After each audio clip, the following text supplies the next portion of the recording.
davolasa ham agar kasallik kechib turgan bo'lsa, unda xirurgik davosi bor albatta. Tanga sanash simptomi bor, xuddi mana bo'lib qoladi.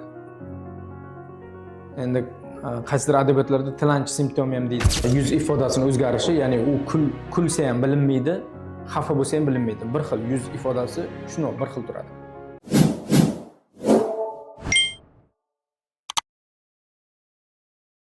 Assalomu alaykum.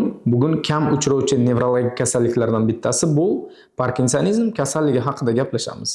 Parkinsonizm kasalligida umuman kasalliklar orasida har bir kasallikka xos asosiy belgilar bo'ladi. Ya'ni o'ziga xos.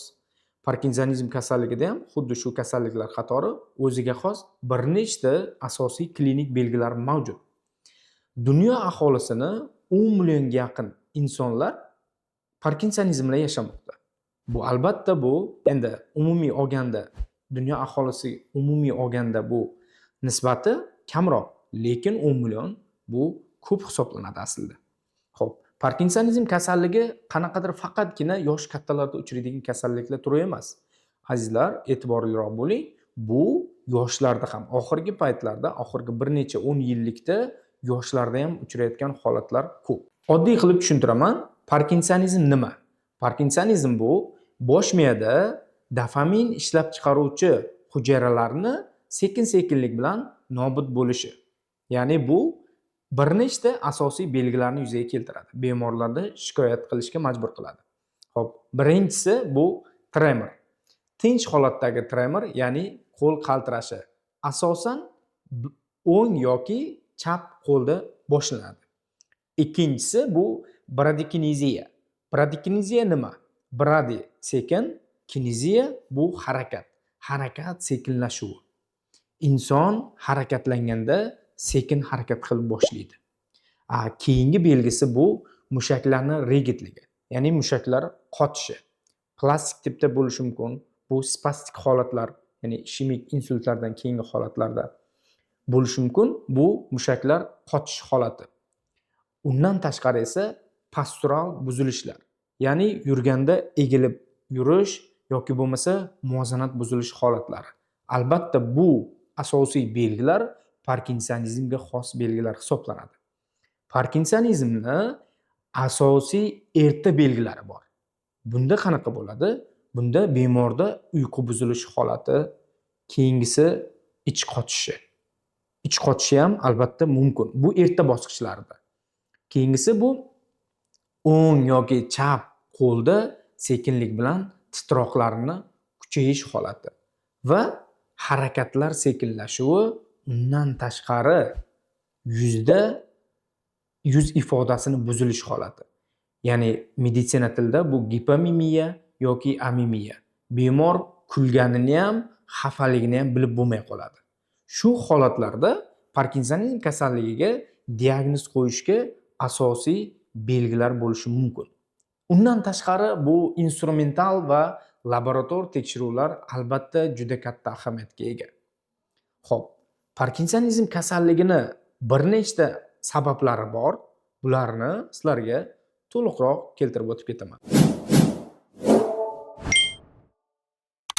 Aziz kuzatuvchilar, Parkinson kasalligi nima sabab bo'ladi degan qiziq savol tug'iladi. Albatta bu o'rinli savol. Parkinson kasalligida bir nechta sabab bo'luvchi faktorlar mavjud. Birinchisi bu yosh faktori. Ko'pchilik insonlar yosh katta insonlarda uchraydi deb o'ylashadi.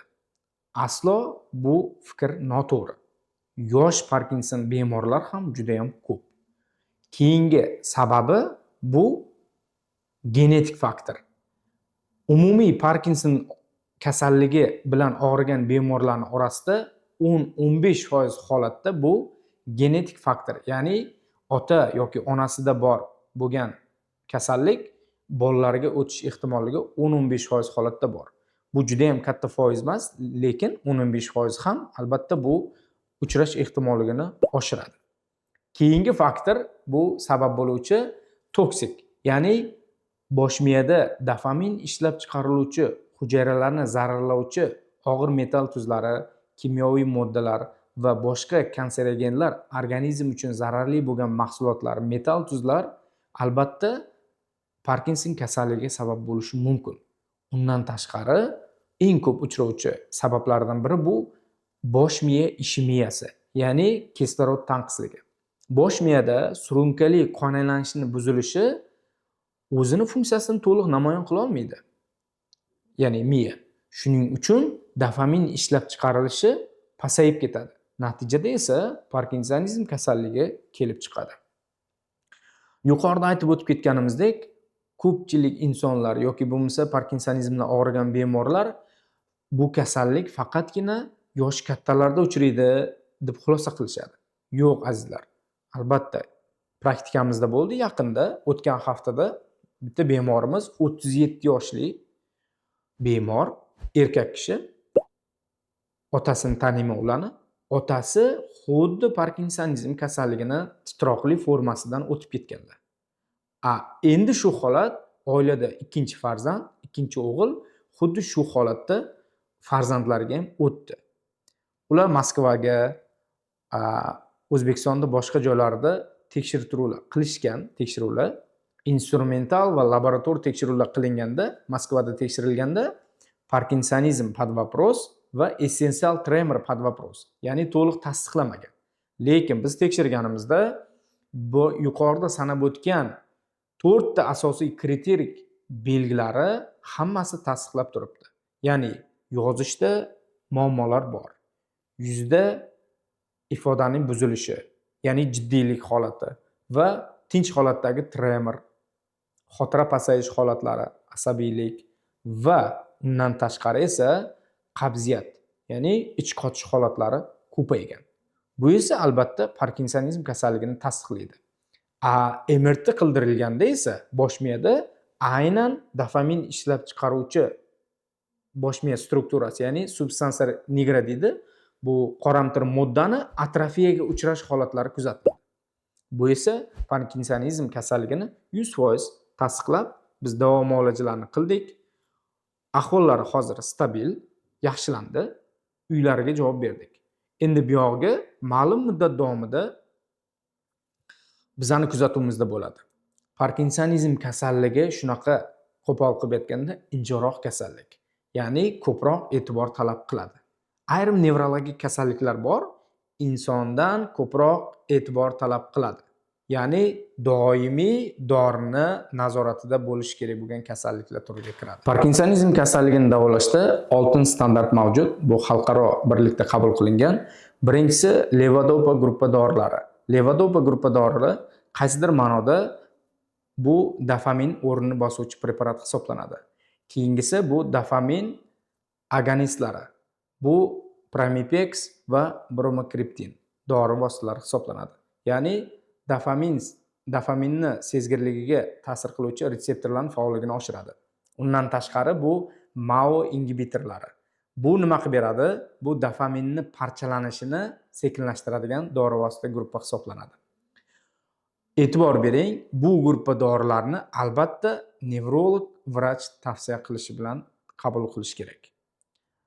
Agarda yuqoridagi sanab o'tilgan dorilar bemorga natija bermasa va belgilar kuchaysa, albatta keyingi etap bor. Bu zamonaviy meditsinada DIPS, ya'ni Deep Brain Stimulation dedi.